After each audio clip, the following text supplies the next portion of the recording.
தேவ சபையில் இருக்கிற விசுவாசிகளே, கர்த்தர் சொல்லுகிறார், உன்னை சிறையில போட்டானா, பாவம் என்ற சிறை, அக்கிரம் என்ற சிறை, அவமானம் என்ற சிறை, ஹல்லேலூயா, உன் ஆத்மாவை சாத்தான் சிறைப்பிடிச்சிட்டானா, அவன் யார் தெரியுமா?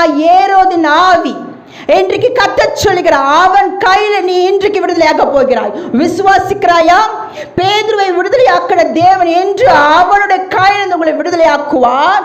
அது மாத்திரம் அல்லங்க, உன் சொந்த ஜனங்களுடைய எண்ணங்கள் இருக்கு பாருங்க. ஓ ஹல்லேலூயா, உன் சொந்த ஜனத்துக்கு ஒரு எண்ணம் வருது பாருங்க, இவன் எப்படி விடுதலையானா, ஆமென், இவனுக்கு எப்படி வாழ்க்கை, அப்படிதான் எண்ணுவான். அவன் எண்ணங்களுக்கு கர்த்தர் என்றுக்கு, அதாவது யூத ஜனங்கள், உன் சொந்தம் பந்தம் எல்லாம் உனக்கு விரோதமாக போராடுகிற ஆவி, அவர்கள் எல்லாம் அந்த ஆவி போராடுது பாருங்க, அந்த எண்ணத்தை இப்ப முடிச்சு கட்ட போகிறார். ஹல்லேலூயா. விசுவாசிக்கிறீங்களா? என்ன வருதா? பார்த்தா எப்படி இருக்குங்க? பார்க்கும் பொழுது ஐயோ எப்படி இருக்கிறீங்க, நல்லா இருக்கிறீங்களா?